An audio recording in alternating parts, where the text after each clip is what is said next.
And Ash, while we're waiting, did you want to share your own slides, or do you want me to share your slides? Either way is fine with me.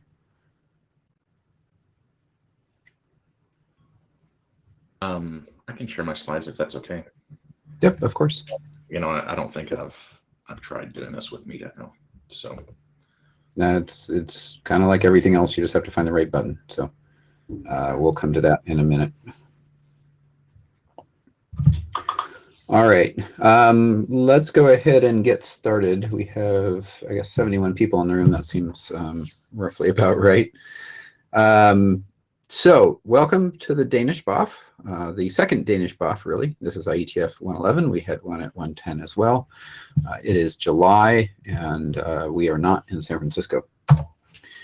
The agenda, we did modify it a little bit if somebody looked at the agenda before today. Basically, we had the note, well, we had the working group story so far, which is really where we are with respect to BOF 2. And then we're going to repeat portions of the technology pitch, you know, where the problem space is, and Ash will go over that for a good 20 minutes or so with some, it's a little bit shorter than last time, and some new examples that I think hopefully more clearly spell out exactly what we're aiming for here. And then we'll talk about the current state of chartering and where that is, and we'll come back to that at the time. And then we'll have an open mic and any other business, which will include, are there enough participants in order to actually carry this work forward? And that's where we really need to hear from people. One of the reasons why we are having the second BOF is because we really didn't get enough responses for people that agreed that the charter was something that they'd be interested in working on, or at least seeing accomplished. This is the note. Well, most people probably already know about it. It basically says you should contact a lawyer if you don't understand it. Administrativia, there's a COMD for note-taking, and Michael is trying to take notes in via JabberScribe. Please, hopefully, if you could help him out, that would be highly beneficial. This probably won't require a huge amount of notes, so it's an easy one to take up if you're new to note-taking and want to just see what it's like, and COMD is a whole lot of fun to play with. Meek Echo will automatically do blue sheets, so there's nothing to sign. And Jabber is at that Jabber console, or you can click on the little talk button on Meet Echo, which has Jabber nicely integrated. If you want something relayed and you are not going to get into the queue with respect to pushing the mic want to talk button, please do prefix your comments with Mike : so if you want it relayed by Michael as the Jabber scribe. So the story so far, where we are, is we had a non-working group BOF formatting in IETF 110, and the reason it was non-working group formatting is we didn't have a charter yet. So the proponents who are sort of the ones that keyed up with this idea, we just hadn't gotten around to writing a charter. And it looked like the problem was well understood last time. There was generally a lack of disagreement or, you know, agreement. There wasn't a whole lot of discussion. There was a general consensus that it did look like a good problem to tackle, but the discussion occurred later when we started putting the charter up in the last couple of months. It was originally written in April and May, and it's been trimmed a lot after various people had terminology issues and trying to very clearly spell out exactly what problem space we're trying to tackle. Yeah, Robin, please do go help Michael. That'd be helpful if you can. So the revised charter did not get a lot of agreement or disagreement. It was sort of, you know, silent, and that is where we really need to hear from everybody. So I'll reiterate that a few times today. If we don't hear enough interest, then the IESG will probably make the decision not to have a working group. So if you're interested in this space, you know, regardless of whether you want to actually you know, participate actively and write text, or if you just want to review, or if you're just thinking it's a good problem to be solved, we want to hear from you at the end of the day. So with that, we're not going to go into the charter now. So this is the charter slides are next, and we'll break apart the charter later. But for now, we're actually going to turn it over to Ash, who is going to give a background presentation on, you know, where we are from the technology pitch point of view. So Ash. You can request, you have to push the request share screen button, I think, and then I approve you. Okay. Here, preloaded slides. Yeah, he wants to run it himself, though. Okay.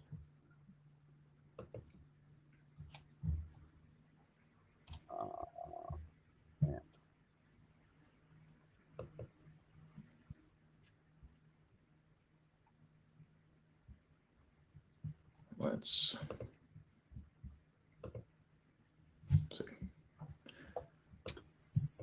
We have infinite recursion, so that's a good step in the right direction.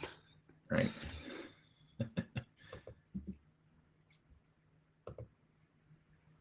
All right, how's that? Oh, That looks good. You're not on slide 1, but yep. All right, off to you. perfect. All right, so I'm going to try and limit this to about 20 minutes so we have plenty of time to talk about the charter. There's some technical detail in here that we can go back and reference if we need, but some of the deeper technical slides we may gloss over. So let's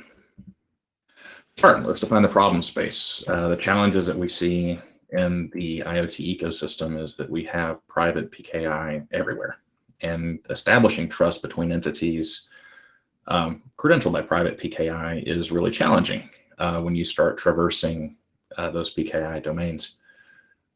There are really no technical controls to prevent, one PKI from, naming its entities, to conflict with what you find in another PKI. And discovery APIs for certification authorities for CA and entity certificates are oftentimes proprietary. And so you end up with what we kind of feel is an over-consolidation, and that's to prevent naming collisions and ease trust challenges where you just onboard everything to the same organizational PKI. That's pretty limiting. And so what we need, private PKI needs a broadly useful lookup mechanism. And specifically, we need that lookup mechanism to work well across private PKI to enable mutual TLS authentication between entities represented by different PKI. It needs to prevent naming collisions.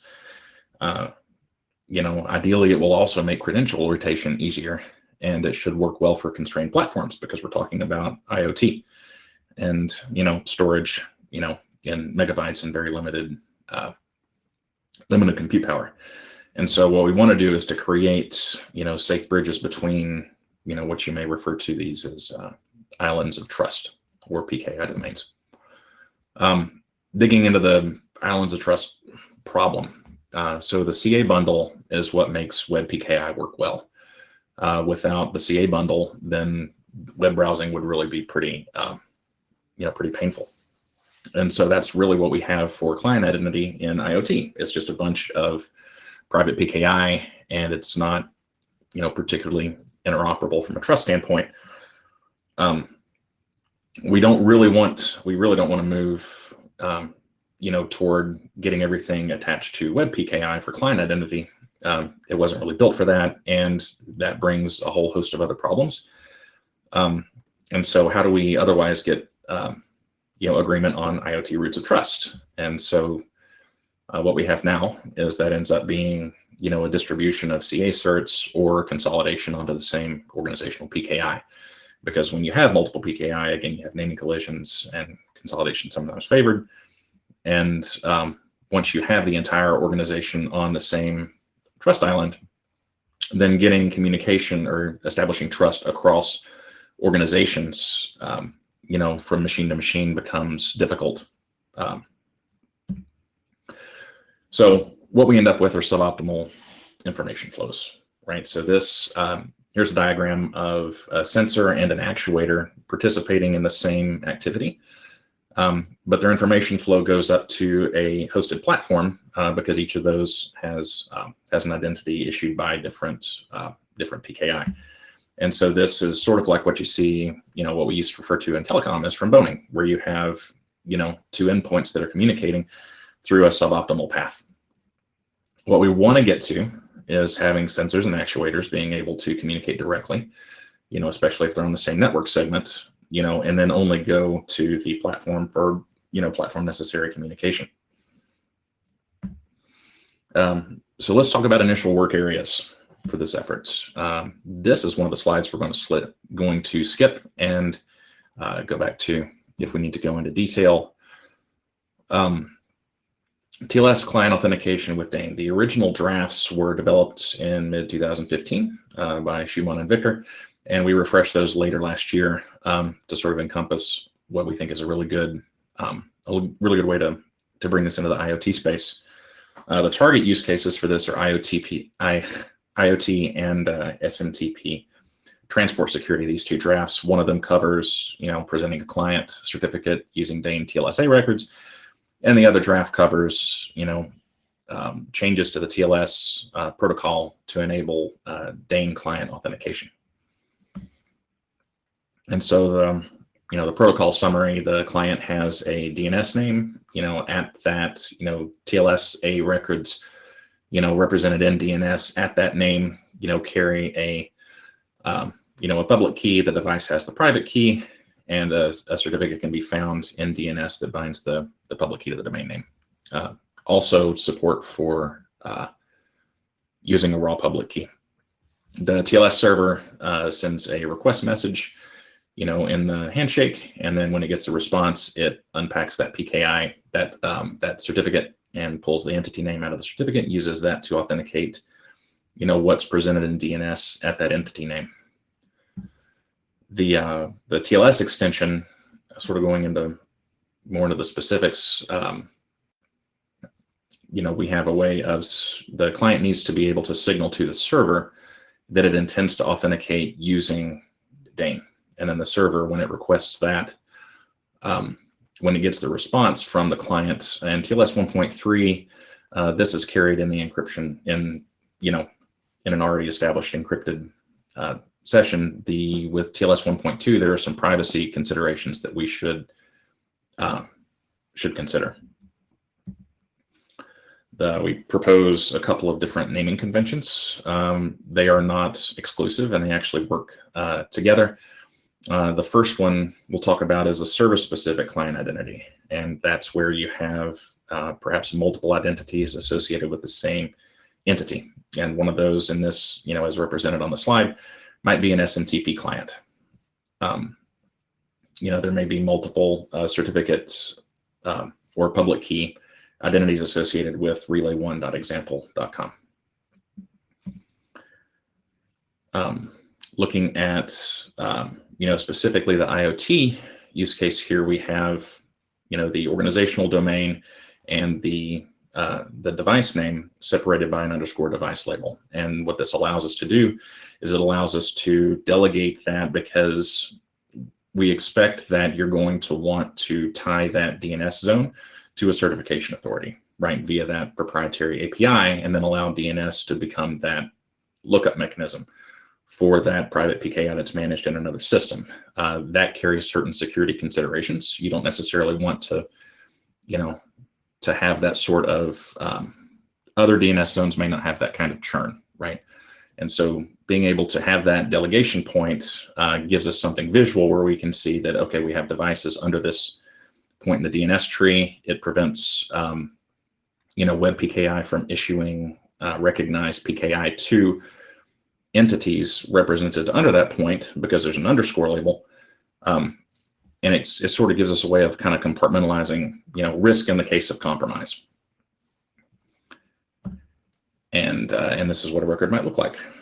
So this would be, a sensor device with a, with its public key hash represented in a TLSA record. I'm going to skip some of these more detailed slides. And so what we hope to get out of this is to simplify, PKI management. You should be able to rotate your own client certificates when you want via DNS, and TTL is really the only delay there. And then, when you start looking at attribution for client authentication, it becomes a lot easier because you have a DNS name that you can work from, and you can tie that to a real-world entity or organization behind the DNS name and who owns it. So trust can happen like this. Vendor 1 and vendor 2 can then, cross-communicate. You just need to describe trust using DNS names, and you take the whole needing to contextualize using, private PKI out of it. An architecture document is also proposed. And the architecture doc describes how Dane device identity fits into various use cases. This is not, the scope for this document is not as well defined as the existing drafts, for client identity and client certificate. The TLS updates So I expect that we'll have some discussion on this in a few minutes. But some of the topics that we would propose for this is, of course, we need to have some, terminology and pull what we can from other existing documents, like the IoT Edge Computing document, show how we, this design overlaps and enables those others. There are certain use cases that we can get immediate benefit from. So EAT-TLS, RADSEC, things where being able to use TLS client certificates can be enabling for other standards. Decoupled application authentication. So there's in our last BOF session, we had a great series of slides from that describes how some of the challenges in establishing trust between components in the LoRaWAN broader application ecosystem could be simplified if we could just use DANE. And of course, the client server authentication, which is what we're talking about here, how this might fit into, how does a TLS authentication middleware component behave? And, beyond that, what is it, how does it communicate? Or, maybe what headers would it use to communicate to the application behind it, who has performed TLS client authentication using DANE. There's an object security use case which we could include, or we could exclude and just update the document if we decide to recharter to cover that. And then there's sort of the outstanding question of, would this be better as an update to 7671, or should this be a separate document? So covering sort of a brief use case of cloud service authentication. The desired behavior is, for this application, we want to use supplier provisioned DANE identities for TLS authentication. And this would allow us to pick best of breed suppliers and use supplier issued PKI identities safely. The challenges that we hope to mitigate are, onboarding all of your manufacturer CA certs. If you want to use supplier issued PKI, then you have to manage those individual supplier CA certificates in whatever application they're authenticating against. That's sort of a challenge. Authorization becomes complicated because as you extract those names from certificates, they also have to be presented to the application within the context of the PKI that authenticated them. And so that presents some challenges as well, especially with cross CA impersonation. That's why you have to really get that right. With DANE client identity, the client name is bound to a DNS name, and you don't have to onboard devices to an organizational PKI. Authenticating middleware can then just use DNS to authenticate those client entities, and you don't have to make sure that that authenticating middleware has access to all of those trust anchors, from the various PKI that you might have in a traditional client auth situation. And the client identity can be represented by the authenticating middleware to the application behind it using HTTP headers. So diagrams to illustrate this. With traditional PKI, what you might have is in this example, say there's a company called Fleet.example, and Fleet.example, are owners and operators of taxi services as well as commercial vehicles. And as they receive new vehicles from MFR.example, and those new vehicles already contain dash cams with PKI identity from the manufacturer. And then they may send some vehicles off to taxi.example for customization. And then they come back from taxi.example with dash cams with their own PKI. But in order to, eliminate the possibility of naming collision and the challenges of managing multiple PKI with storage.example, who manages all of their uploaded dashcam videos, they onboard to their own PKI through whatever process. And that represents some overhead, some time consumed that we think that we can eliminate in a lot of use cases. The challenges with this, in addition to the time that it takes, the time and effort and automation that it takes to do that private PKI onboarding process, On the API side of storage.example, you also have the challenge of when you authenticate those entities, you have to authenticate those clients within the context of their own PKI, and associating those, not just the entity name, but the PKI with the customer account. And in a multi-tenant platform, this can get a little bit complicated. Let's look at the same sort of use case through the lens of using Dane for mutual authentication. So api.storage.example, it has a Dane record. And so the devices can use that to authenticate it as a server. If the devices come with, shipped from the manufacturer, with immediately usable Dane identities, then you don't have to onboard these to an organizational PKI. If you trust the manufacturer to issue those, those device certificates, securely, then you can take those, and it becomes a matter of, from the implementer's perspective, they just need to keep up to date a list of the devices allowed to upload to their account at api.storage.example. And api.storage.example, when it's authenticating those clients, really only has to perform the action of authenticating against those Dane DNS records, and it doesn't have to have all of that private PKI accessible to authenticate clients. And so the authenticating middleware within API, fronting api.storage.example, we think can be simplified. So it becomes easier for onboarding for fleet.example, and the application code, ideally on api.storage.example, becomes a lot easier too. Again, scope of work, Dane for client identity. We discussed this a few minutes ago, and those two are currently published, and we've iterated on those a few times. We have not published a draft yet for the architecture document. And then the appendix and links, these will be accessible later. So that's what I've got, and I can hand this back to Wes. Okay, great. Unless you have questions, we'd like to revisit any of the slides. Yep. So I'm going to shift to my slides though, so we can look at the charter text. But other than that, we should, or I can pull yours up again too if people want to dive in. I guess the first thing to do is, does anybody have clarifying questions for Ash?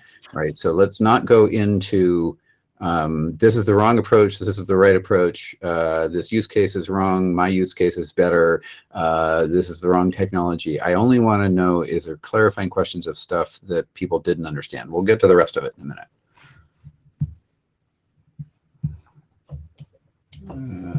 I see it said Ben Schwartz joined the queue, but I think you went away, Ben, because I don't, I need to go upward. There we go. Victor, go ahead. Sure. I hope it's a clarifying question.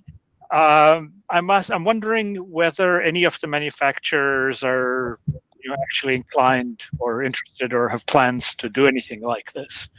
What's the story with, is this going to happen?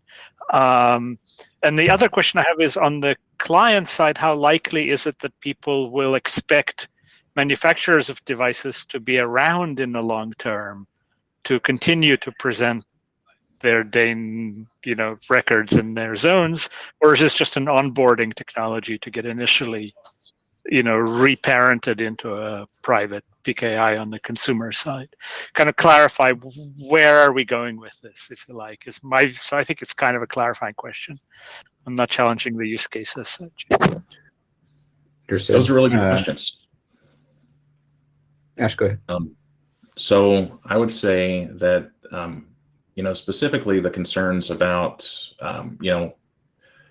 representing an identity if a company goes out of business, that's definitely a valid concern. And you may not, while we talk about the simplification that can come from, supplier issued PKI, that it may make sense also to still, have that onboarded for, to an organization wanting to represent their own identities. But I would think that, if a manufacturer goes out of business and they're also not issuing firmware updates, then there are other concerns that come along with that. But no, I think it's a valid question, and I think that we could definitely represent that.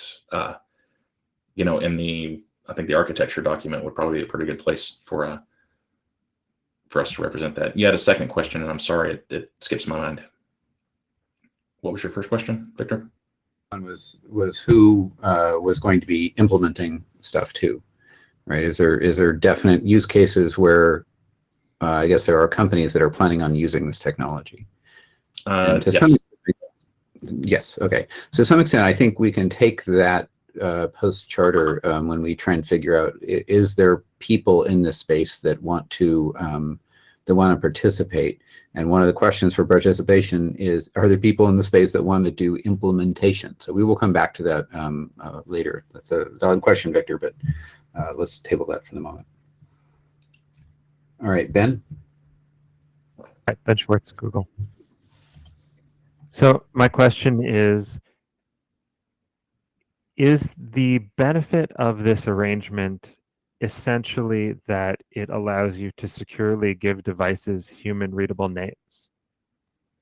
Because it seems to me that if you say that it seems to me that the name of a device always has to be provisioned securely out of band. We don't address how it is, nothing here addresses how you learn the name of a device. And so if the name of the device were, for example, a public key fingerprint, then we would not have any of this PKI question at all. You could just verify the device's certificate against that public key fingerprint. But that's not very user-friendly in cases where those names are ever exposed to users or operators. So is the benefit of this system that it allows us to use human-readable domain names as device identifiers? That is one benefit, but another benefit, sort of speaking to your use case, is that if your, if your public key identifier is also the name of the device being identified, then you can't rotate that public key without also changing the name of the device. And so if a policy is bound to a device name, and the device name is the public key ID, then certificate or credential rotation becomes kind of difficult. Okay, thank you.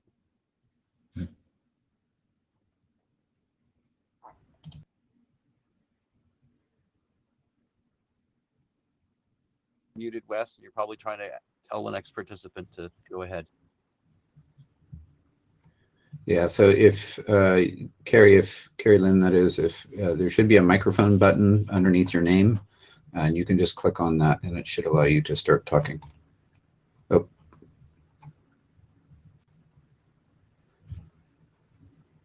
Which you have clicked on, but we don't hear you, unfortunately.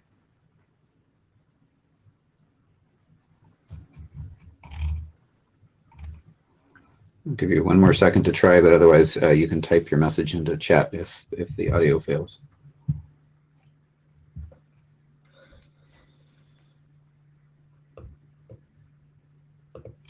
All right, why don't we go on Lucy, and then we'll come back and let Carrie try again in a second.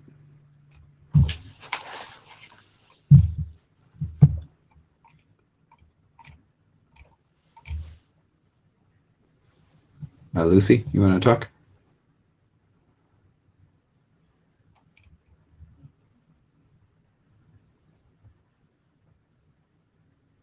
Clicked on the slide rather than the microphone button. Yep, there you go. Lucy, go ahead. Uh-oh, no audio from Lucy either.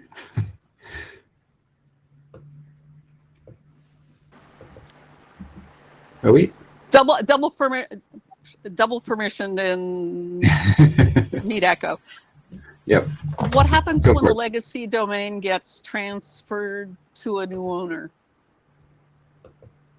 Is that a security vulnerability? Yeah. So if a domain gets transferred to a new owner, and I don't know if that would be like supposing one identity provider, were acquired by another. There would be certain security considerations with that. If a domain were taken, you know, if a domain registration were lost and then acquired by, you know, another entity, then those identities could be, you know, that would definitely cause a problem here. You know, so when you sort of break the link between the organization that's, you know, that owns the domain, you know, and another organization takes over, you know, for good or ill, that would be something that's worth documenting as a security consideration, I think. It's a good point. Thank you.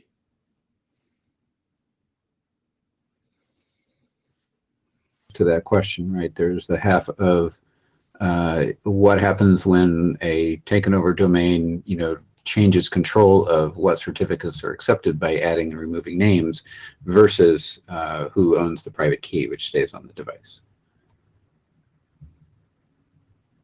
All right, that brings us to Carrie. Do you want to try again?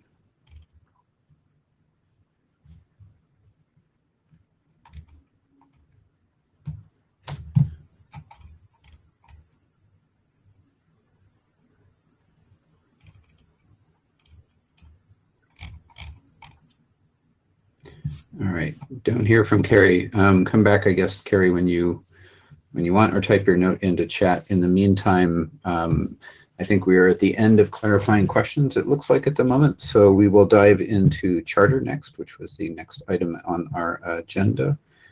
And Screwed up his grant decision on his microphone. Try once more. Don't grant, he says. okay. All right, so back to the charter. So when we last left our heroes, as were on the slides earlier, thank you, Michael, for looking at the timeline. The original charter that, you know, was proposed back in April, May. It's gone through a number of revisions with comments from various people that we've put into the GitHub page that is in Michael's GitHub account. This is essentially the charter. There's a number of things. I can read some of the slides, but some of the other ones are longer, and I'll let you read them for yourself. But really, the DANE authentication is for IoT service hardening. Working group seeks to extend DANE to encompass TLS client authentication using certificates or raw public keys. This is sort of the problem statement, so I will leave this here for a minute. One of the things that we're going for in a minute, and then I'll stop talking so you can read, but is, you know, at the end of all of this, do people see any complaints with this text that would prevent the working group from being formed? So I will pause here for a minute.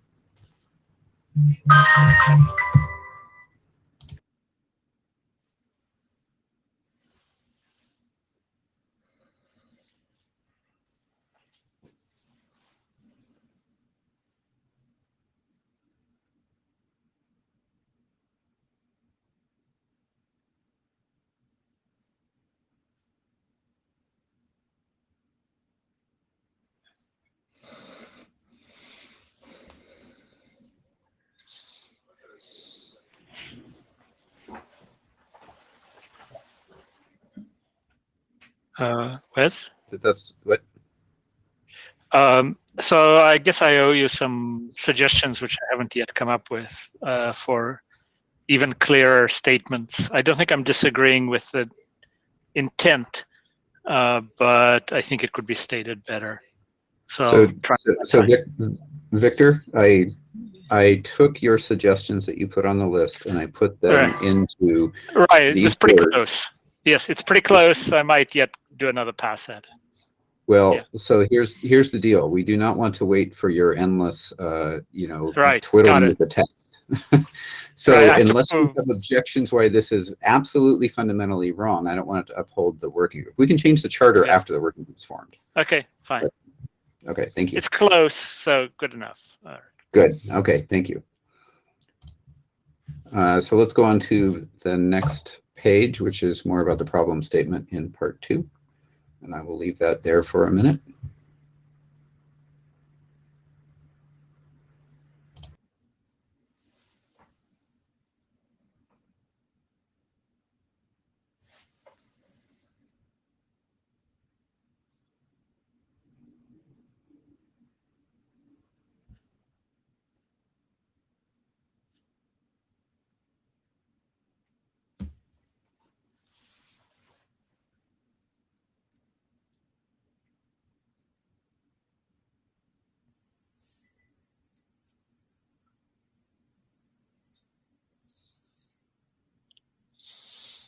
On this one, I'm not sure I understand who the private PKI issuer is. Is it the customer who purchased the devices or the separate providers who each separately enrolled them in their own PKIs? Because it's a little confusing. Yeah, okay. So I think one of the biggest challenges that this working group has going forward is the problem space is lightly documented and is not, you know, tuned down to. So one of the reasons that we added the architecture document to, you know, the deliverables later was, and I apologize for using the word deliverable in the IETF, but to the charter items later was specifically to narrow this down with the timescale of, I think one of the first goals is really to better document the architecture with respect to who the players are, you know, what are the examples that would make a good case scenario, which, you know, you saw some in the slides, and other people, I think, in Jabber were suggesting, you know, alternate, you know, possible venues where something like this could be deployed. But we need to get those down to make sure that the resulting architecture that in the solution can actually meet all of the potential use cases. So I think that's a good question. Do you believe that the text as is needs to be clarified, or can we leave it somewhat generic with respect to where the private key PKI and the CA set is? Here, I think the intended meaning is that the private PKIs are per provider, and that's why there's a communication gap. And yet it sounds like it's stated that the PKI is implemented by the user, where there won't be a communication gap. So it's a little confusing as it stands, as written, I think. So the words application owners in the first thing is kind of implying that, yeah, that it was the heating cooling company or consultant, you know, brought on one PKI, and then the lighting company brought in a different one. And whether those are outsourced or insourced, the point is that there were two different OT type people that were involved who set up boxes that for this, you know, thing. And then 3 years later, you discover there's not really any way to communicate between them, right? Right. You don't get any heating cooling savings because you can't turn the lights off when it's too warm, right? Right. So application owners doesn't mean to me what is intended here. I thought it might be the user who owns all the apps. It ultimately, you know, owns the deployment. But here you mean implementer, integrator, that kind of thing. I think it can be a little clearer. Yeah, I get what you mean. It could be two people that sit at opposite ends of a you know, the management organization. But the point is that they didn't have a choice when they did this. The instructions said set up private PKI, so they did that, right? Right. Okay. So multiple application owners, multiple private PKIs. All right. Not one private PKI. Okay. So I think a little bit more clarity on that would make it clear. Maybe that word, the word single private PKI is a problem. Yeah. Something. Yeah.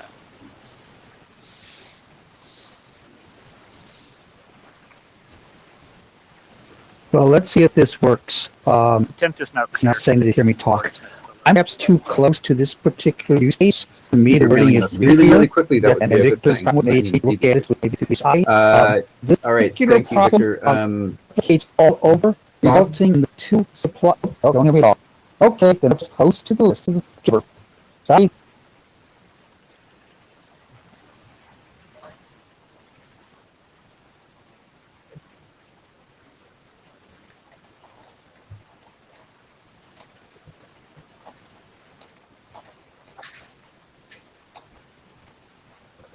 Bob, your audio is.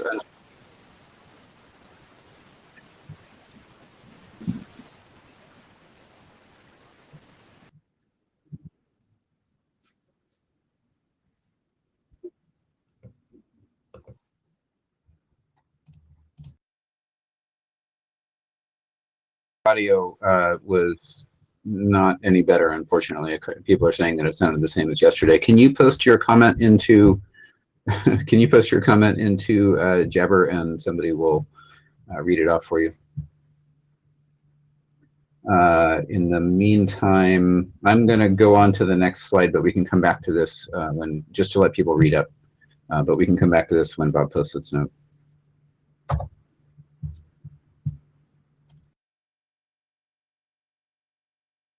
Of work section of where Danish should concentrate on.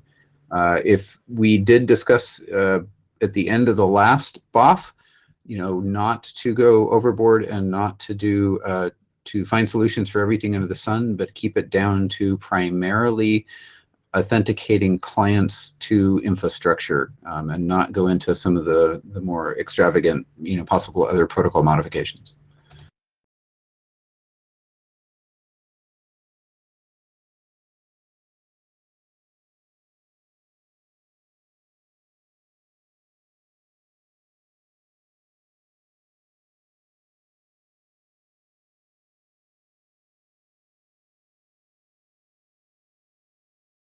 Did say the use case text is really clear to him. I really appreciate that comment, but I think that he's too close to the problem, and that may be the case. But certainly support for wanting the problem solved is a good thing to hear today.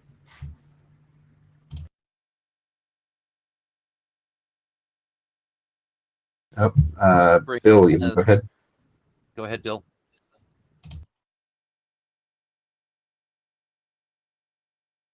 Can you hear me now? Yeah, there we go.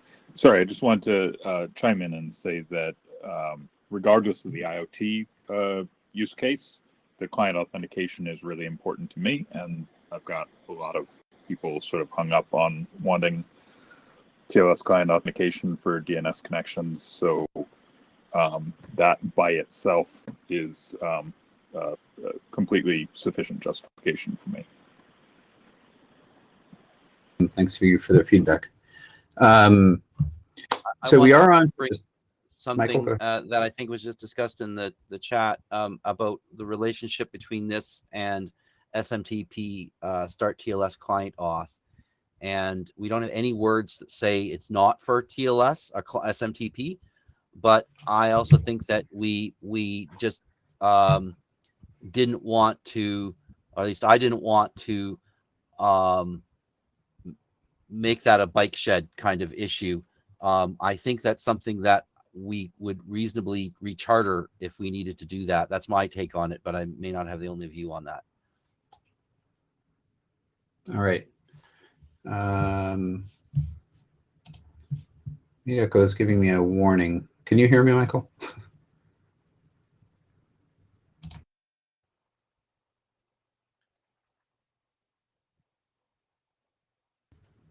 I can hear you. All right, thank you, Jacques. All right.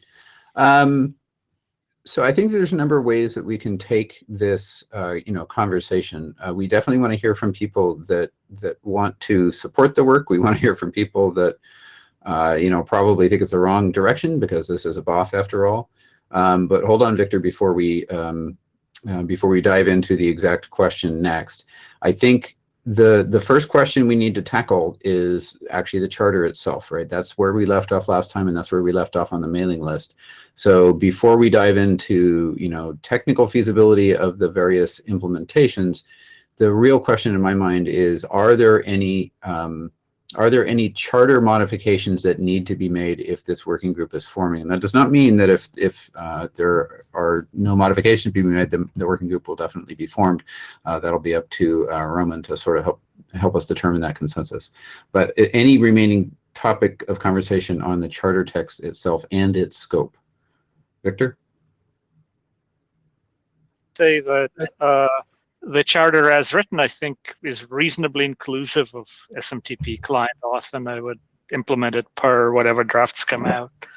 I don't see any conflict with the text here with preventing MTA to MTA client auth. It should be put in. Awesome. I love that we've actually heard multiple people say that they hope to do implementation. That actually solves one of our outstanding questions, including you, Victor. Jacques? I just wanted to say that the way it's written, the goal of IoT device to do client to server authentication with TLS and full TLSA DNSSEC presumably validation with that is what we need to work on, and it's what we need right now. So it's good. Okay, thank you, Jacques.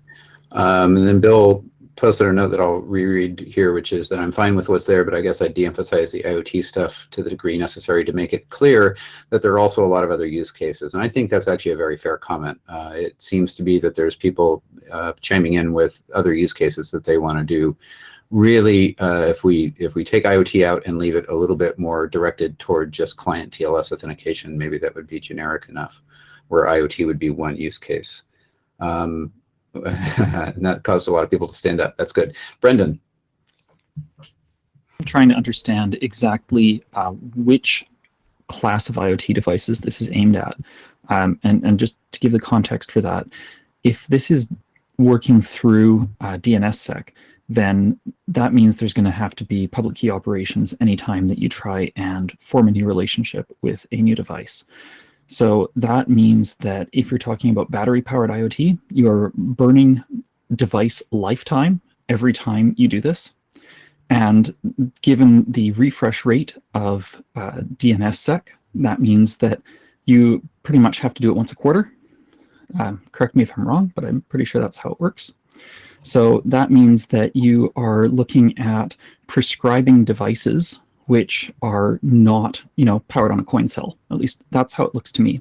So, I mean, personally, it looks to me in the battery-powered IoT space like gateways are the right answer for this. But I mean, maybe you're targeting a different class of IoT device. So I'd just like some clarification on that.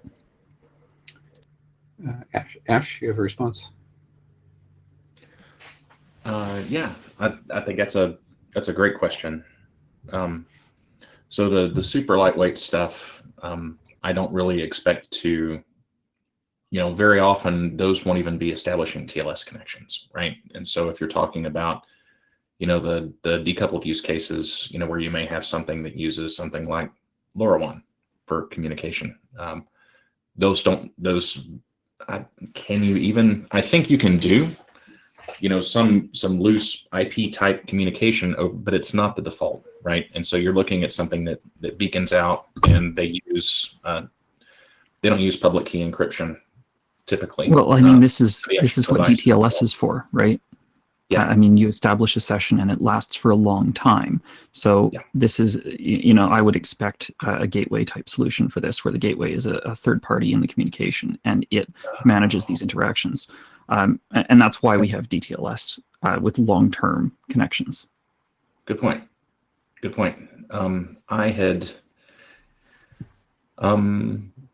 certainly don't want to, we want to include as much as we can, but I think for the stuff that's operated on a coin cell, this may not be ideal for that use case necessarily. It's a good point, and that's probably something we should work into the architecture doc.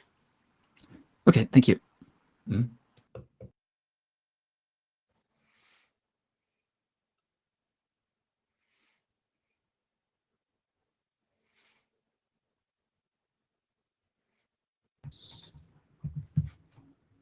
Phil? Oh, is it me? Yep, you can hear you.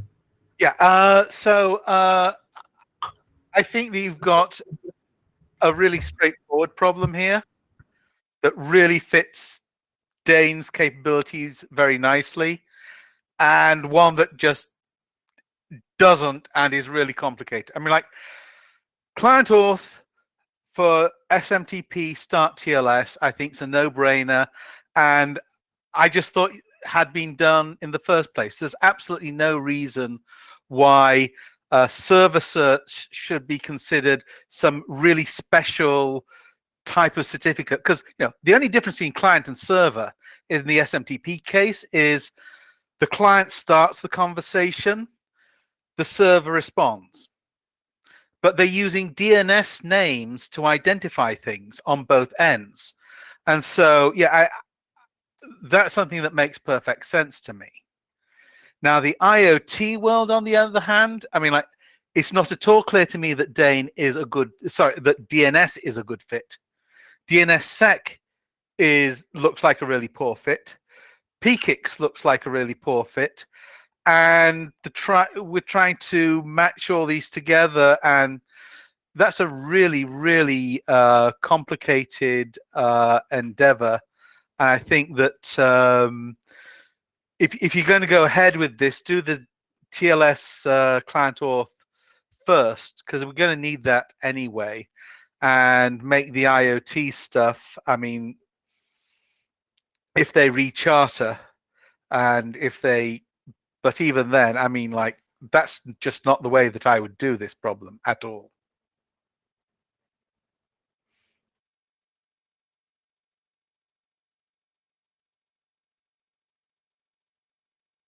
Comment? That's a valid constructive criticism. Ben?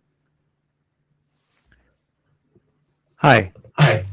So, yeah, I'm not sure about this 90-day limit that that was alluded to. I'd be curious where that concept comes from. But it does seem like Dane has the interesting property that the validity of your identity is limited by the minimum of the validity lifetimes of all of the names above you in the DNS hierarchy, of all the zone cuts above you. So at a minimum, the root has very long validity lifetimes, but I don't know what the TLD DNS key lifetimes look like. That's presumably your limiting factor. For this charter, the thing that seems that I'd like to see addressed here is mixed deployments.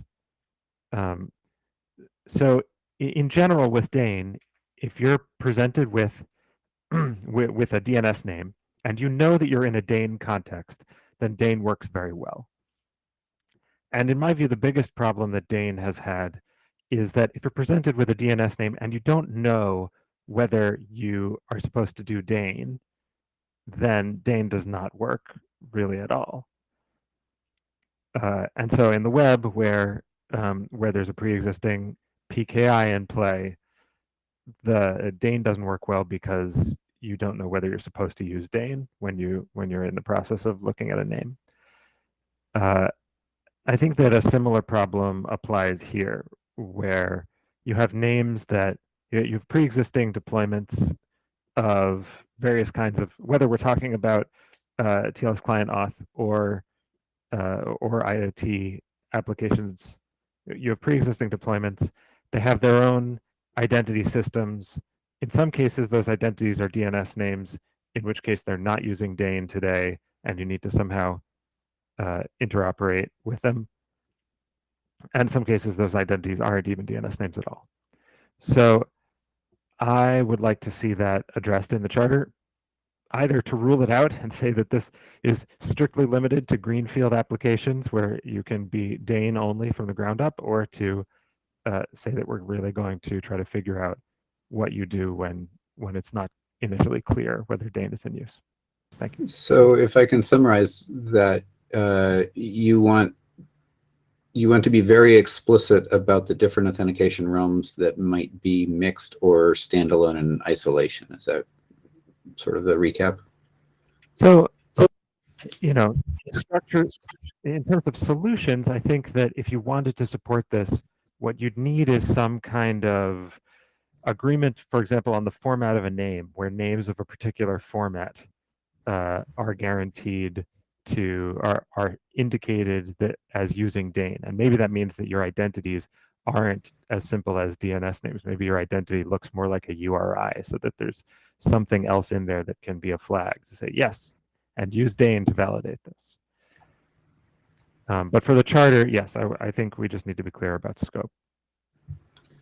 Okay, so I'll call into question whether that scope is necessary in order to be productive, but I won't speak my own opinion on that. We'll let others talk. Daniel, DKG.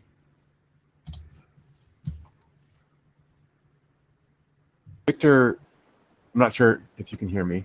I think Victor said he wanted to answer Ben's question, so I'd let him go first. Okay, Victor, go ahead. Sure. So Ben was asking about knowing when to use Dane.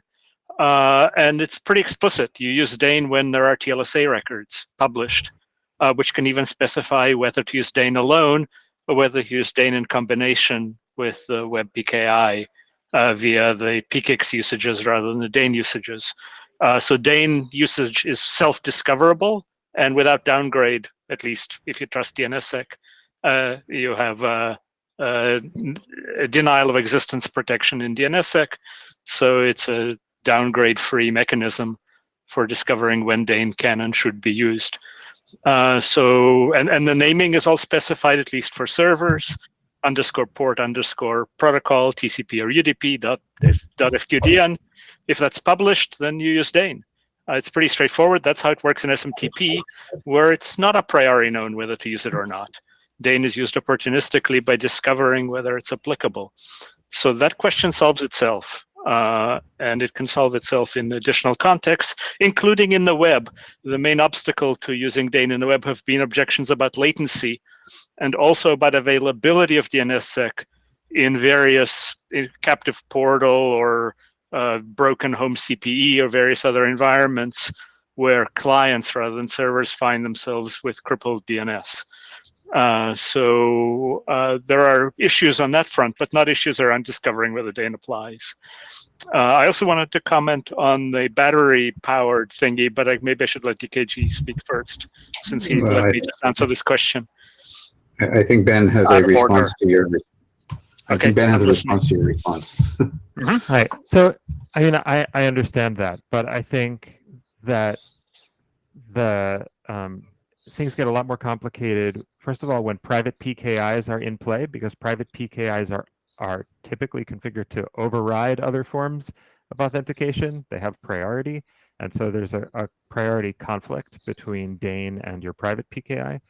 And also because you may have a pre-existing system where the identities in play aren't actually DNS names. And so that we have a typing question. If you just are presented with a string, how do you know if it's a DNS name? Local policy. So I think this is beginning to smell a bit like a rat hole. It's a good rat hole, but I'm questioning whether we need to go into this level of detail today. The real question is, I think that Ben, you've definitely pointed out something that we need to talk about during the working group actually getting work done. But I'm not sure that we need to talk about it today in order to get a charter agreement. Feel free to correct me if you think I'm wrong. Otherwise, DKG. Hi, Daniel Gilmore. So as I see it, the main challenge for Dane in TLS is just that the server doesn't know what name the client is using, right? So in some sense, all we're saying here is that we want a way that the client can say, hey, here's my DNS name, and then you can check my certificate against this in the same way that I, as a client, would have checked if I was using Dane, I would have checked your name, right? Is that the core piece? I think that's detail on that, and I apologize. I kind of glossed over that portion, but that's actually discussed in the drafts, and that as far as how we update the TLS handshake so that the client can signal that it intends to authenticate using Dane, and then the server says, okay, well, give me your Dane credential. And so it requires updates to the TLS handshake in order to support it so that you can, specifically authenticate using Dane, and it's not necessarily implicit. But so the update to the handshake is basically an extension, right? It's a standard TLS extension. You're not talking about updating the handshake further than that. Right. Yeah, just adding an extension. Yeah. Yeah. So the one additional wrinkle that I wanted to mention here is that this is now a client getting to force the server to do a particular DNS lookup. And I don't know whether there are any additional privacy concerns there in terms of identifying, say, public-facing view, or tracking the server down in a different way, right? The server may have a different address publicly than the client is contacting it on. So I just think you're basically forcing a lookup from server side that wouldn't necessarily otherwise happen. So I just think we should keep in mind there may be some additional privacy wrinkle there. And I think that the authors of the draft look forward to your security considerations text that you'll provide them about that. That would be wonderful. I will try to do that. That's a good point, but again, probably into solution space rather than getting working group off the ground space. Rich? Yeah, tell me if this is out of line for this point. I think we should not do this, and I don't think it's deployable. And do you want to have that kind of discussion now, or have the fans work on the charter? So fundamentally, you object to the charter and the working group. Is that correct? I think what will happen is that this is not deployable. I think on the one hand, so in order to do client identities, that means there has to be a client name in DNS somewhere. And that means, correct me if I'm wrong, since I'm kind of not totally up on all the Dane stuff, but if you have to have a client name and it's either a large manufacturing company, let's say Carrier, doing air coolers or chillers in data centers, or it's a small, somebody like Philip wants to automate their home system. We said, oh, PKI is too hard, so instead we're going to add keys and certificates to DNS to people who are not experts. Not only not experts, really unfamiliar with this stuff, right? Because how else am I going to find out the name from my chiller and the key for the chiller if I want to tell it to stop cooling because there's an earthquake coming in, I don't want the power load. There's only experts using PKI. No, they're not. And I don't think we should continue to make it more than, I don't know. I just think it's going to end up being not deployable, and that's it. Okay. I think deployability is an absolutely fair comment. So hold on. I don't want to dive down into into the solution space. So if you read the draft, the draft does discuss how to create and construct naming and things like that. And I think that is a valid concern that that deployability is something that should be mandatory toward the end. Is it deployable in large systems? Do manufacturers have to publish a TLSA record for every single one of the devices they ever create? The DNS has been a rather deployable protocol, so it's certainly potentially possible. But let's go on, Victor. A couple of comments. One, I wanted to return to the DTLS and battery device. Dane would only be used on initial session creation in TLS, right? When we're doing TLS resumption, which was the use case of a long-running DTLS session. Resumption doesn't exchange certificates, doesn't exchange public keys in TLS. So if you managed to establish 3 years ago a DTLS session that's still running, it will continue to work exactly the same way with or without Dane. Nothing about Dane changes the ability to resume already agreed TLS session keys. So if you're able to do TLS at all, and you're avoiding PKI by doing resumption forever, they'll continue to work. To Rich's point, I'm also a bit skeptical about deployment with respect to IoT, which is why I asked my earlier questions about whether anybody's planning to do this. But certainly for SMTP client, we have natural MTA to MTA. We already are in the DNS namespace. You announce your DNS name in the hello. We were going to do this in the Dane working group when it abruptly got shut down on me while Schumann and I were contemplating the Dane client draft now about 7 years ago, and it kind of ran out of steam when the working group closed. So it's 7 years overdue that was already interested in it back then. So if that's all we end up doing, we end up finishing something. The IETF is very good at letting big pauses get in the way of work. Jacques? Deployability. GSMA is working on a IoT safe framework, and that's for the deployment of 5G IoT devices or mobile IoT device. So any mobile device, IoT device that has an eSIM, the IoT Safe is about building a framework to push on-demand credentials on IoT devices.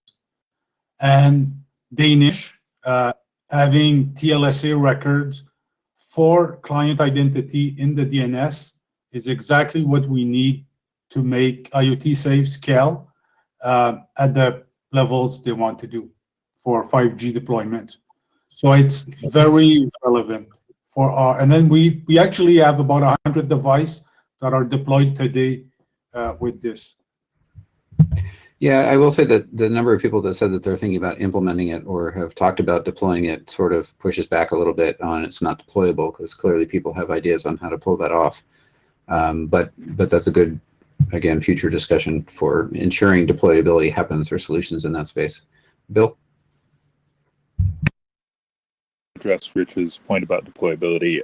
I don't see that as an issue. Obviously, one can find use cases that are inappropriate for anything. This is a DNS technique which will be invaluable for people who are capable of doing DNS. It is not difficult by DNS standards. Likewise, anybody who can set up an email server can easily do this. Yes, this is not intended for someone who buys a heater to go and set up DNS records and do DNSSEC signing. That is not the use case. The use case would be for the manufacturer to do that, not for end users to do that. End user hobbyists who are capable of running their own mail servers and running up their own DNS servers, sure, but they're not a problem. Thank you. Timothy? Yeah, Tim Panton. I think if we're going to do the IoT part of this and kind of emphasize it in the charter, we need to try and understand how it relates to Matter, which, if I understand it correctly, is addressing some of the same kind of onboarding from multiple manufacturers and generating a trust tree between devices from multiple manufacturers. So, and I think we need to either make clear blue water or collaborate or something, but we need to understand what our relationship is with that. Ash, do you have a response to that at all?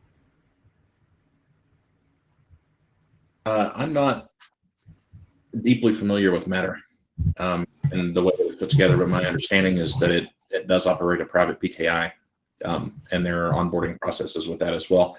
I don't see this as something that's incompatible with that, but I don't know what I don't have off the top of my head what an integration avenue would look like for that. Open to feedback, and maybe that's something that that we could contextualize in the architecture document. Dan Harkins nicely posted the Matter is a closed protocol from a vendor consortium, which does definitely play differently than the IETF space. Brendan? Yeah, referring back to Victor's comment about session resumption, the point I was making was that each relationship that you have with another device, in a one-to-many or many-to-many kind of topology, is going to require that initial resolution, and that initial resolution costs you energy. Whereas if you use something like the gateway solution that I referred to, you end up with a one-to-many or many-to-many relationship with a single instance of PKI resolution or session establishment, and that does make a difference. So it wasn't necessarily about establishing connections many times. It was more about establishing many different connections. So I don't think that you're arguing against that something like Danish wouldn't be bad. It's just that you want to highlight the fact that gateway-based solutions are equally as valid for some problem spaces. Well, and indeed, that what they accomplish is a reduction in complexity in your end devices. I mean, we haven't even talked about what happens when nodes disappear to the relationships that have been established, and the complexity that you have to put into your end nodes in order to account for, I have a furnace and suddenly it can't find my thermostat anymore. What do I do? So that's a complexity that you have to put in the end node. And the question, if you're doing a direct device-to-device communication, so the question is, how does that get handled? And what kind of complexity and what kind of extra expense do you put into your devices to account for that? All right. So thank you for the comment. I think a complexity trade-off, discussion in the future would be potentially a good thing, but I think there's probably multiple sides of that. Ben, you're next. Hi, Ben Schwartz, Google. So I want the Dane client draft, and I want the DNS Exchange extension draft, and so I support chartering for those things. But for the IoT case, I worry actually that this charter could be harmful to users because it creates a planned obsolescence dynamic where I know my devices by name, and that name goes up to their manufacturer, which means that if the manufacturer goes out of business or just loses interest in maintaining a product line, and those DNS names drop off the net, my devices become inaccessible to me, even though they're on my local network. We saw the slide earlier about avoiding a trombone through the service provider. And while this avoids the trombone on every single connection or every single authentication step, it doesn't actually avoid that external dependency on device lifetime. So I think that we one thing that would make me happier here is if the charter, explicitly wrote in a requirement to essentially address orphan devices, ensure that orphan devices continue to be accessible and functional, or that users have a mechanism to tear their device out of the manufacturer ecosystem and point it at their own infrastructure. So that sounds like a item that should go into the architecture document in terms of what's the longevity of devices in general or manufacturers in general, and that seems like an absolute.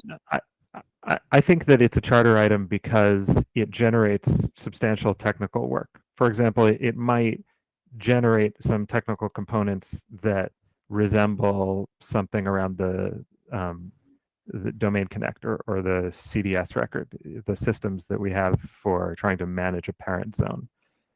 I think it's not trivial to make IoT devices retargetable, to say, okay, now your controller is no longer the original manufacturer.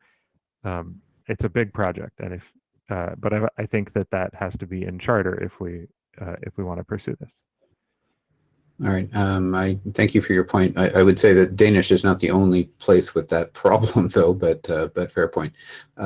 Phil. Yeah, I just wanted to say that in the chat, there's a lot of discussion about, is this limited to TLS? And one of the things to remember about Dane is that it is two things. It is a way to publish keys, and it is also a way to publish security policy, in that it is must use TLS to connect to this website. And the conflation of the two is unfortunate. It's something I argued against, but it is there. It'll be if there is going to be a working group chartered, it'll be useful to see that dismantled and separating out a way of expressing security policy that isn't constrained to just TLS. The other big problem with TLSA records is that I've not found any provider of DNS services that has a cPanel interface that allows me to input a TLSA record. I've got quad A, CAA, which I wrote 10 years ago, CNAME, MX, NS, SRV, SPF, TXT, and that is it. And for a very large number of internet admins, that is the entire palette of records they have available. It is now a decade since Dane has finished. So expecting TLSA records to be deployed by the DNS registrar community, that boat has sailed. So I think that if you're going to reopen it, you also have to question, are you going to tie yourself forever to that TLSA record, which I'm pretty sure was inserted into the working group as a boat anchor to cripple it, to be frank. So a couple of things, Phil. One, TLSA records do not mandate that you use TLS except for the SMTP case. It was actually explicitly excluded in the TLSA draft itself that it was not allowed to indicate you must use TLS. That's a bit of history. It is mandated for SMTP, but it's not for HTTP, for example. As for cPanel and things like that, it sounds like you should do it if you did the other ones, so you could actually fix that problem for us. That would be wonderful. Yeah, I can tell you there are reasons why I could get CAA in there, but couldn't get Dane in there, and they have to do with the business relationships. Understood. And I can't do it anymore because nobody's employing me in the CAA industry anymore. I've got no say there. I don't have those contacts anymore. So with respect to does it need to be in cPanel or not, is a totally separate question, because there's a huge amount of TLSA records that exist on the internet, as Victor has proven through a lot of scanning. So your point is valid that for an end user needing to use this solution, this could be a problem. You're absolutely right. I don't think that's the target audience space of this particular group, though. All right, so Victor, I think you're next. To Philip's comment, the Dutch standards organizations are now working with cPanel and so on to, in fact, directly address that question. So I expect to see work not too far into the future to make TLSA records available to end users. They've already been sending me questions about best practices. So we should see something in that space before too long, barring unexpected obstacles. So I think even though it's taken 10 years, for lack of adoption in browsers, one can understand why the pressure to adopt has been quite light. But with SMTP deployments expanding, people are interested in having cPanel support for users of mail servers and the like. So I think that can change, and if we add more use cases, the incentives will go up. Barring incentives, nobody will do it. So some things take time to be current and relevant, and so we will see. It's a solvable problem. I was going to say something else important, but I now forgot. So I'll come back to the queue when I remember.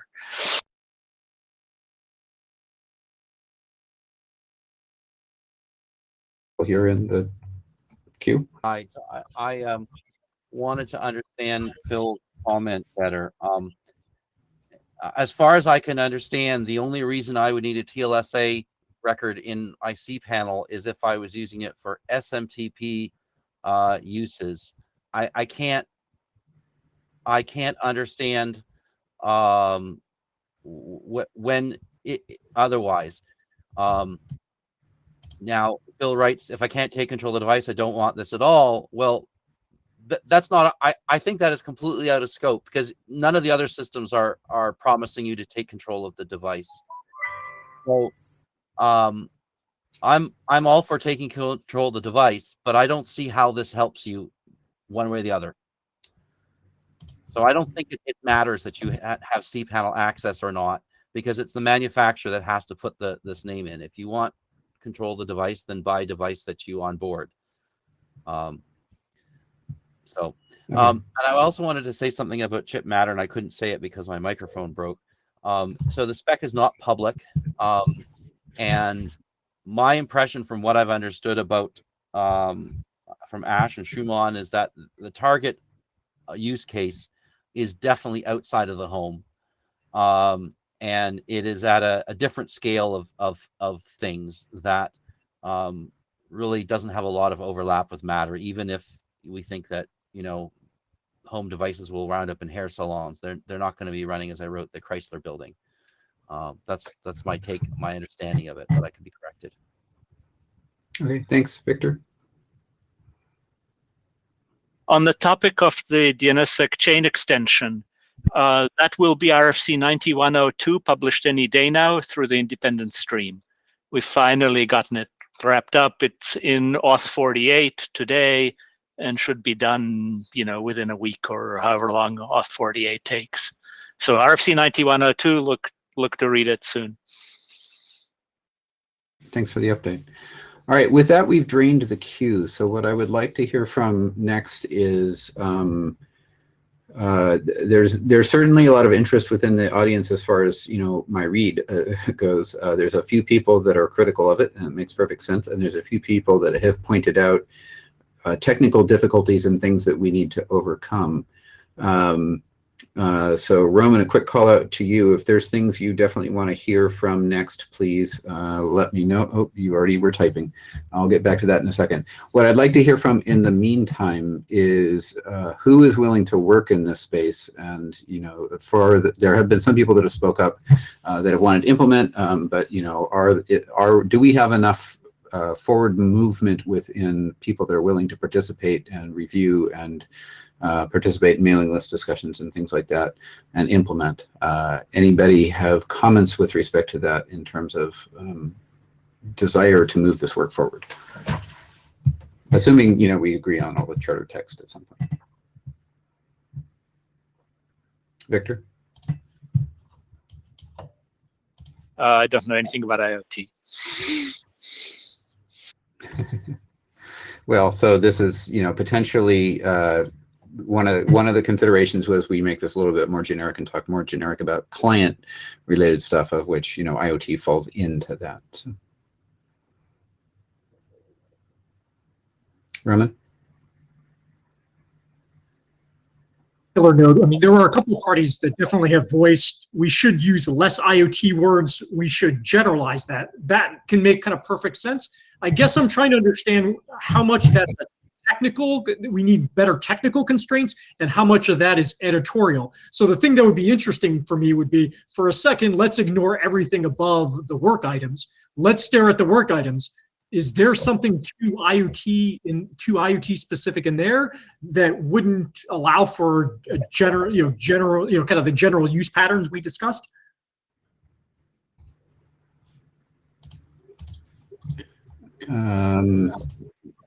Okay. Bill?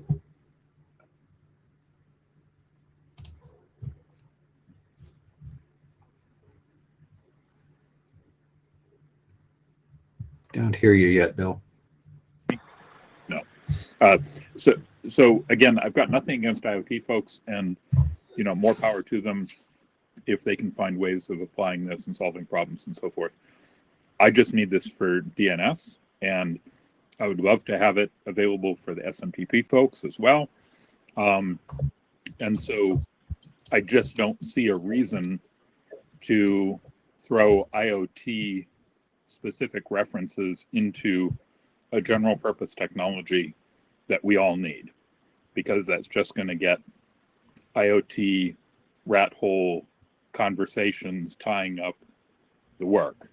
I think we need to move forward with the actual work. IoT folks may need standardization around how to apply that in their specific space, addressing their issues of coin cell batteries and so forth. None of that matters to me, and I don't need to spend any of my attention on that. I just need this for DNS. Okay, thank you very much. And I do note that a large number of people, a 5 to 10 number of people have spoken up in the chat indicating support and things that you're willing to do. We appreciate that very, very greatly, including renaming the working group. Victor. Yeah, so I see this as being two pieces of work. One is sort of a base document, just specifying a little bit of how to publish client TLSA records and various special use labels for that and all of that kind of fun. And that's general and cuts across the board. IoT, not IoT, doesn't matter, and that's what Bill is addressing. But if this is to actually then be applicable for IoT, then all of the sorts of questions about device longevity, and is my manufacturer still around, and are there gateways and so on, in fact becomes very germane. And so if that's also in scope for this working group, then the higher level issues around IoT are serious and come into play. So I don't know whether it makes sense to do first the kind of basic technology and then IoT, follow on it, whether to them concurrently, how to structure the working group in terms of work items. Do we carry these out in parallel or serially? Is kind of, I think, where Bill is in some sense kind of asking the question. Okay, thank you. And thank you, Dan Harkins, for getting that song stuck in my head. Wonderful. Jacques? I'm gonna sing that song, but I can't for the life of me sing.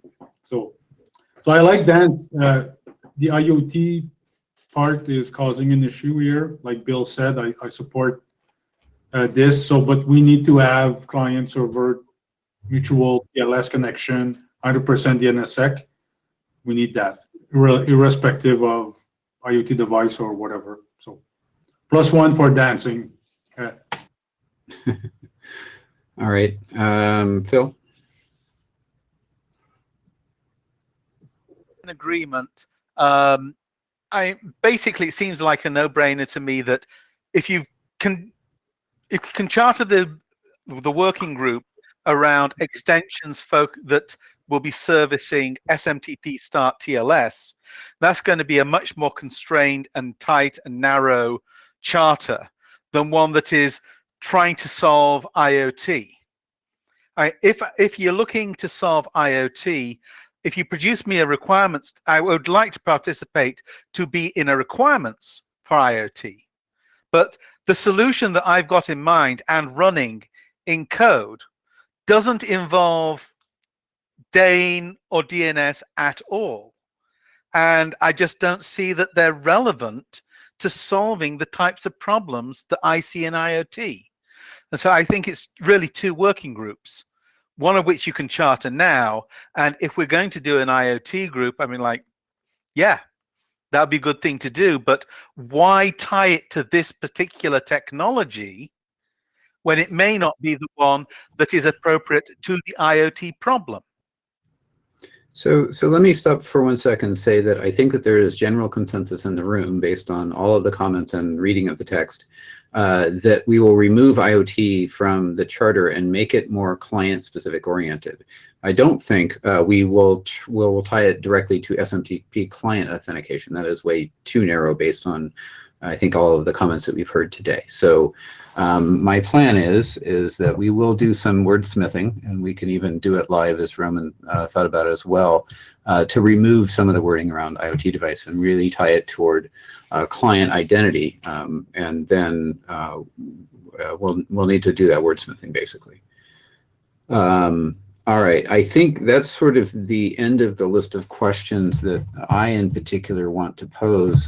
There definitely seems to be support for, based on my random buff chair reading of lots of interest in people continuing on the work for this.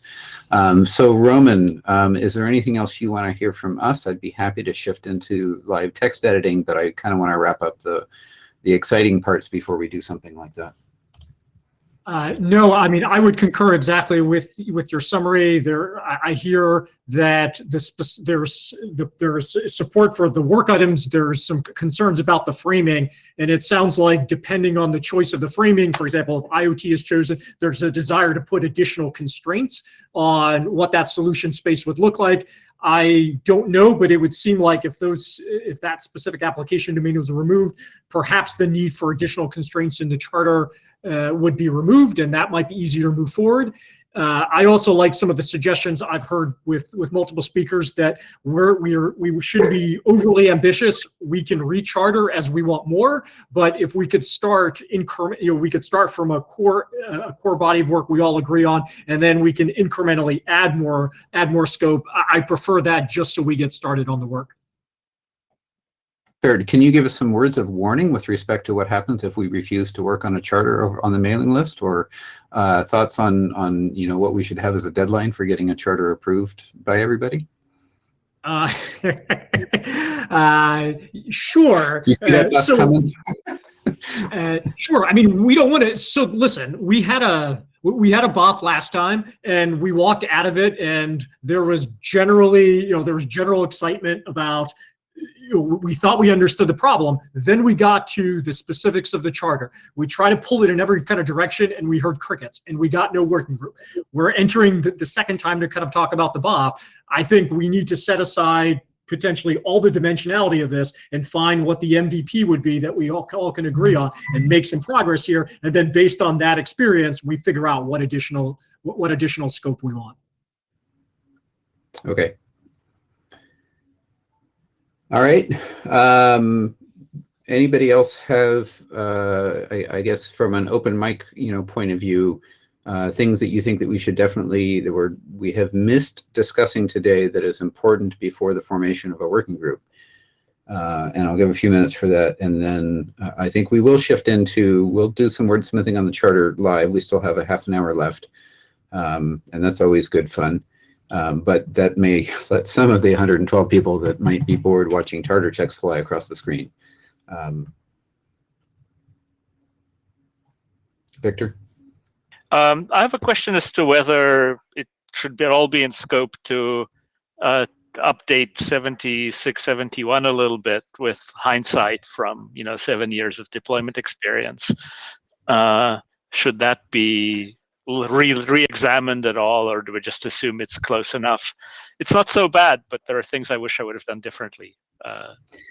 Yeah, so, I mean, certainly I understand that viewpoint. My read of how hard that would be dangerous to try and undertake revamping the server side too, and that I suspect that a future 7671 BIS might come out and could go into a future charter. But I think if we try and tackle that along with client-side Dane, could be problematic. But you're right, we could also run the risk of needing to violate 7671 at the same time, or past documents. And I think we'll, Roman? Kind of support exactly what you said, Wes. What we were talking about here is a client side. Let's focus on client side. If it turns out we are engineering our way and we realize, oh no, we really cannot continue based on the constraints we all agree on, and we got to touch the server side, let's revisit that potentially with a recharter exercise. But the going in position of opening up the server side, I think we will definitely struggle to come up with a manageable scope. Okay, great. Any other last comments?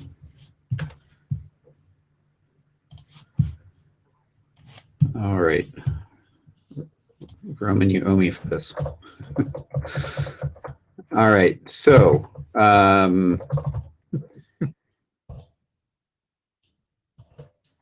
so if we were going to remove IoT, so for those that don't want to help actually wordsmith charter text and fight over minor word changes, feel free to leave. I appreciate your attendance, and I appreciate, we all appreciate your attendance, and especially those that spoke up willing to support. For those that do like committee-based wordsmithing, stick around. All right, we still have a half an hour left, and we can probably get through some of this. After we do a little bit of committee-based wordsmithing, I mean, I would like to ask the participants that are here what they think of that. That would be a strong signal if we could exit kind of this meeting with some text that we all agree on here. Yep. I think the people that care about the wordsmithing will stick around and give you support. So I'm going to leave off the whole renaming thing. I think that we will come back to that. So with respect to whether IoT is in the title or not is probably beyond scope for what we want to handle in the next 30 minutes. And Roman and Michael and I will kibosh afterwards about whether that's a good thing to do. It's a very valid point. I do like dance, that works well, but I think Russ Helsley brought up a point that renaming working groups can be a pain. So let's try and tackle the Internet of Things stuff first, because I think that that's what has caused the most discussion today with respect to things. So I will note that in the background, in the challenge, in response to the challenges related to the ambiguity between different CAs, named identities, issued by by two differently named CAs, for example, application owners frequently choose to onboard IoT device client identities. That is more a problem space. If we look down at the scope of work, IoT isn't mentioned anywhere, right? So maybe that's actually the right thing to do. I'm sorry for thinking out loud, but essentially, we should start from the bottom up, right? What is the scope of the work based on all the discussion that we just had? And we can morph sort of the top to include potentially more examples than IoT. As I think was discussed on the Jabber list, there's a lot of people that want to include IoT at least as an example, and I think that makes perfect reasonable sense. Is there people that want to make changes to any of these 5 sections of scope of work?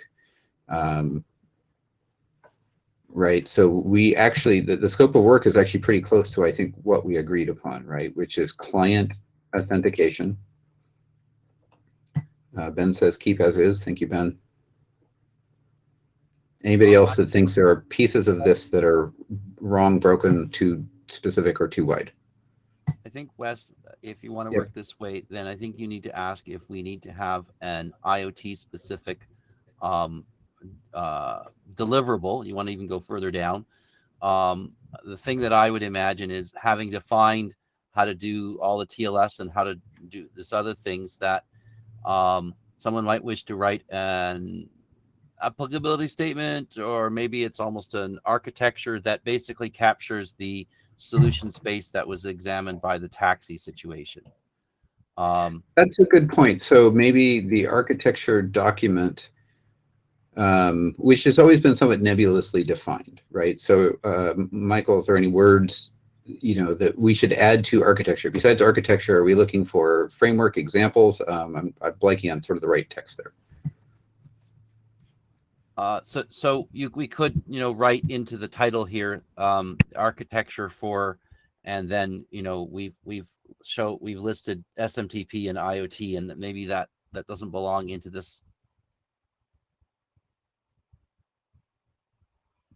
Somebody else Lost you. We may have lost you for a second. You blinked out, but you're okay. So maybe architecture and examples, example deployment scenarios. If you spelled that right, Hank, what's your name right? I apologize. Hi, this is Hank. So you are shying away from the term use case here deliberately. In that case, user scenarios or deployment scenarios are fine, but why not give a few example use cases at the start? I concur. Okay, so use cases. So things like IoT, SMTP, client. Exactly. Yeah. These fields, and then I think actually I have to highlight that Hannes said that he would be happy to work with anybody with embed TLS on this. So that would be somehow complementing text writing with tangible things. So yeah, would be nice. Ben, let's not be that specific, ideally. And I think I understand your point, though. That's complementary information, not for text. Actually, I would be quite happy to have the word industrial IoT somewheres in the text here. I don't think it necessarily needs to go here, but I think that it definitely needs to go in the document. I think that would be helpful to, as people said, it's changing all the time. Well, industrial IoT is not changing that quickly. Okay. Bill Woodcock, can I call you out specifically? Is there a particular, you said that you really wanted this and you ran a completely different type of infrastructure than a lot of what we're talking about today. Is there a particular use case you really want this for? So the two big ones are for authoritative to authoritative server authentication of the receiving side. So a lot of people contractually require the receiver of a zone file, a zone transfer, to not let it go any further. A lot of people get really paranoid about zone enumeration and that kind of thing. TSIG keys are, everybody would like to move beyond TSIG keys. So what we need is, I mean, TSIG keys are great for what they are, and they got us a long ways, but yeah. So we need authoritative servers, the receiving zone transfers, to be able to authenticate themselves to the master servers, or sorry, whatever the new politically correct word for the originating authoritative server. And then the second case is recursive servers. So you got hundreds of millions of users out there using something, and we got to be able to distinguish between users and attackers. And we got to be able to distinguish between people who have paid their bill and not paid their bill. We got to be able to distinguish between people who are authorized users of a closed system and people who should get a different generic answer because they are on the outside. And all this has been radically accelerated by work from home and endpoint security models and all that. Okay. So for the DNS side, I'm going to leave it. I'm going to leave DNS out and just label server to server to make it a little more generic. Is that okay? Well, okay. The recursive is stub to recursive or caching to recursive. Yeah. But again, I'm honestly not for naming all these use cases at this level. I think that's just sort of. I was really looking for other ones we want to throw in these parentheses. So I think your server to server example is actually a reasonable one to throw in there. Victor? Just SMTP client is server to server mostly, so it's really the same bucket in a sense. Special case off, but yeah. Yeah, I was trying to leave out whether that was client to server or server to server intentionally, but fair point. So generic. All right. I really, yeah. Okay. So I think that we're good for deliverables. We don't need to change anything. We're talking about Dane for. These are really client certificates. So we'll change it from device to client to make it a little bit more generic, and then Dane for TLS client authentication. So those can be two separate drafts. Colin, oh, you went away. You're back. You just solved my problem, so thank you. Excellent. Thanks, Colin. All right, scope of work. There was sort of some notes earlier. I'm going to go back to this, even though I'm not sure that there's anything to change. But for any of these texts, do we feel like things need to be improved upon here? There was other ones before that were in the chat saying leave as is.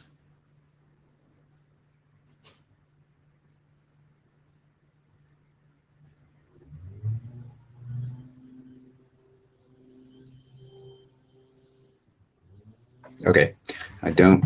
Victor? Perhaps a little fuzzy. I'm not sure, but the future work may include. I think this is kind of still based on IoT as the initial work, but now that IoT is not the initial work, I'm not sure exactly what the fourth bullet should say. Oh, okay. Because it becomes more like. Yeah, go ahead. Do we need it at all at this point? This whole section? No, we included the future work bullet previously to help us down scope to the three we have. If we're all are saying, listen, we accept that we may have to recharter in the future, why do we have to list what we could potentially work on at some future date? I mean, we could have as wide of a scope as we want. Yeah, well, we were trying to leave out the EAP and some of the other mechanisms that were truly next steps out. That was sort of the purpose behind this text originally. But Victor, is your hand still up? I didn't put it down. No, Jacques? Client certificate, client keys. Could have public key that's represented in the TLSA. So is it too specific? I'm sorry, can you restate that starting from the beginning? I think I missed the first few words due to Meet Echo dropping you. So Dane for TLS client certificate. It could be keys as well. Okay, where are you wanting me to The add that? deliverable there, or wherever it says certificates. Oh, I see what you mean. So client certificate and keys. Is that what you mean? Okay. Dan?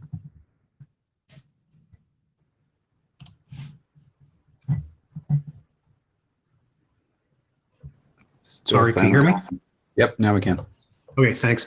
So I'm good about, future work, just alluding to, other protocol services, but we should allow for links to be made to those other protocol services. And to that end, I kind of liked Dance because it was network clients everywhere, and now we're going back to adding TLS in front of everything. So can we have deliverables that are not necessarily for TLS client certificates?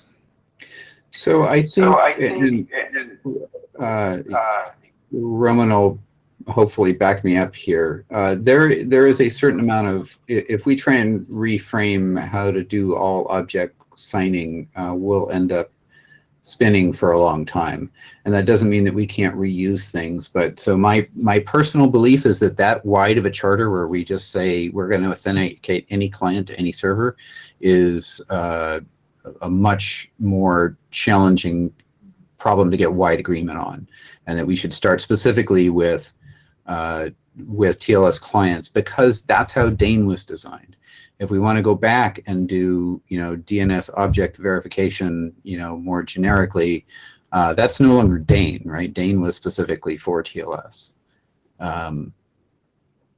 So I guess my view is, and Roman, I would love to hear your AD's perspective on that, is that would be a little too wide to accomplish stuff on.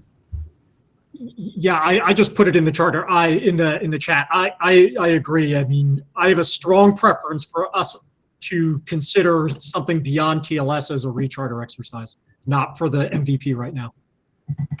Okay, Victor. We do have Dane for things other than TLS already, only very experimental, right? We have the SMIME and OpenPGP Dane records. So there is some precedent for Dane beyond TLS, but no known deployment really. Although there are some people even using the OpenPGP and SMIME stuff. It's very narrowly. It didn't get off the ground really. Wes, Ben has a proposal for client key management point 2. Can you reframe? So am I supposed to replace the whole bullet with that? And I assume you mean this bullet. Can you speak up, Ben? Sorry, Shuman, 1 sec. That's what I meant. The whole text there. So before client key management practices for Dane. Yeah, something like that. Anybody object to me removing what is now in yellow for the proposed alternate text? Shuman, go ahead, Willie. Sure. So yeah, I'm going to comment on that in a minute, but I was going to follow up on the question about Dane being limited to TLS, but Victor beat me to it. I was going to point out this OpenPGP key and SMIME. So Dane is not really only about TLS. I mean, there are other use cases, but well, okay, TLSA. So Dane defines TLSA records, right? So I mean, there are other record types for other keys. Correct, but they're all considered under the broad category of Dane. So the TLSA record specifically to date is about TLS, right? But there are other Dane records. But on the deliverables, I was a little bit confused about. Can you scroll down those? Are those the 3 items, or? Okay, so I was a little bit confused about the difference between the Dane for TLS client certificates and keys and client authentication, and then it occurred to me later that here we're talking about the 2 current drafts, which are actually, the first one is Dane for TLS client authentication. The second was a TLS extension to convey Dane client identity. I think that's what was meant to be there originally. So I would advise putting that back in, because those are the 2 active drafts that we are trying to complete, right? And if there's other items we want to add there, that's fine with me. But I think those two things should be covered at the very least. So like that, in other words. Correct. Yes. Okay, that's a good point because that's where it came out. All right, thank you, Shimon. Victor?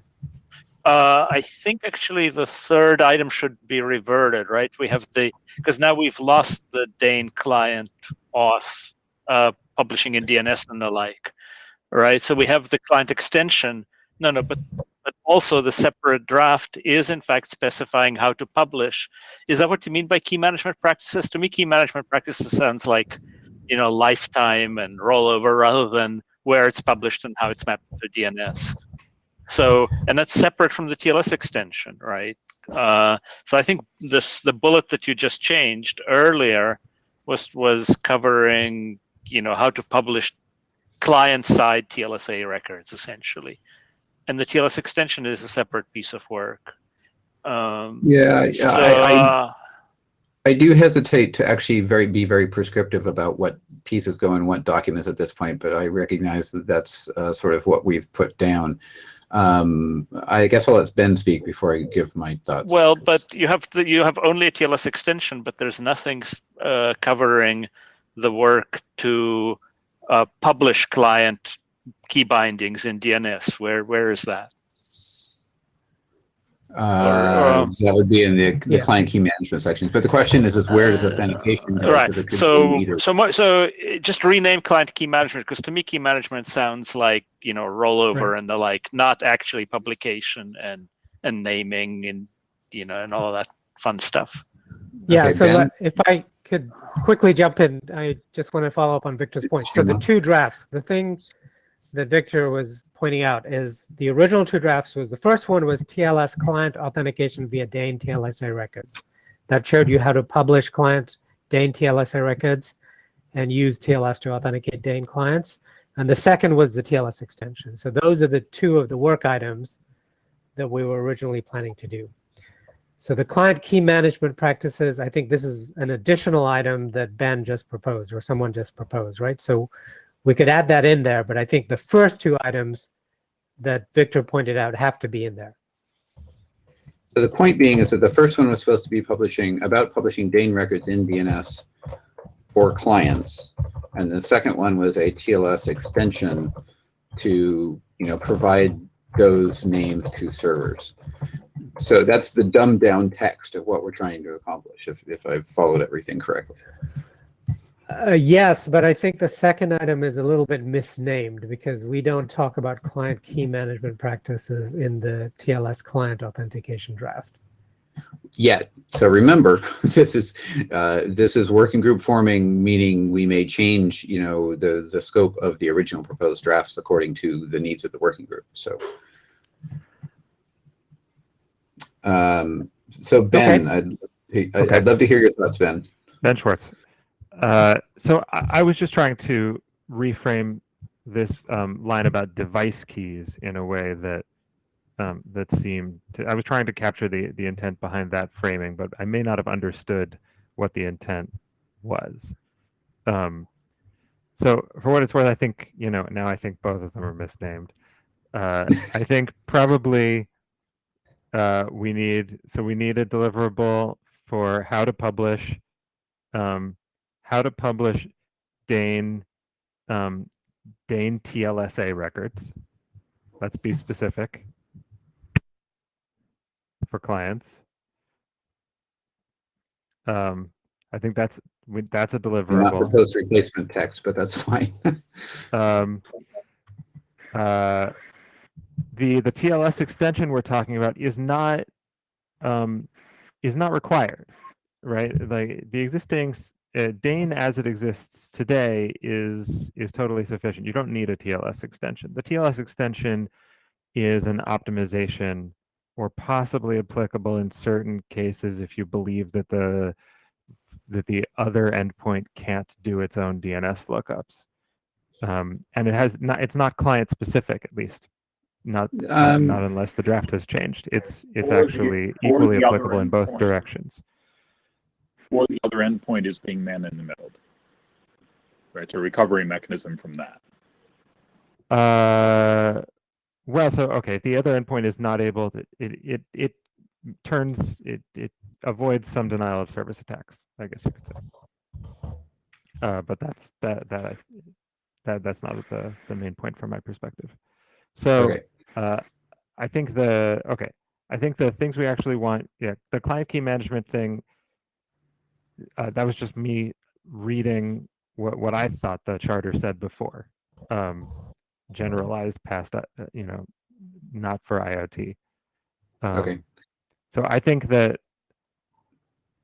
what we actually want here is very specific points. Like we want to deliver a protocol that allows TLS clients to identify themselves by Dane, and we want a TLS extension to deliver DNSSEC chains during Dane authentication. Okay, I'm not sure there's wide agreement on that particular solution architecture. So otherwise, there's no need for a TLS extension. That's well, the whole. The extension was to name something that couldn't be derived in some other way, right? Was my understanding of the need for the extension. But I think that we're going to rat hole, and we don't really have enough time at this point to get through this. So let me run through the remaining people, and then I think that we're going to have to take the fine-tooth comb to the deliverables to the mailing list. Bill? The whole key management thing from the sort of operator perspective, what I hear is everybody saying that there are two pieces to this. One is the ability to authenticate users once you've got a Dane record for them. The other is the ability to provision keys out to users. Two very separate problems. Everybody recognizes them as separate problems. Nobody wants to try and fix everything in one draft. And in principle, I am opposed to anything that slows down the two existing drafts. I would like to see those moving ahead as cleanly as possible. And so if we're wording the deliverables in ways that don't clearly match up with the work that's already well underway, that seems like a problem to me. Interesting point. Okay, I understand that. Shuma? So just to answer Ben Schwartz, the TLS extension, let's make sure we're talking about the right TLS extension. The TLS extension for Dane client identity is not always required, but could be required in certain circumstances. For example, if you're trying to do raw public key authentication, there's no client X509 certificate from which the client identity can be extracted, so you do need it there. Yeah, I think that's what I wanted to point out. Thanks. Okay, good point, Shuman. Thank you. Victor, you're going to get the last word of the day. Ooh, Victor just went offline. Nope, Victor's back. Victor, you get the last word.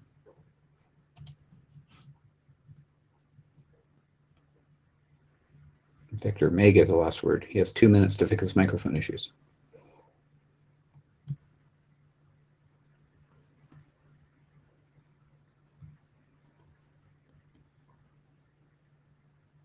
All right.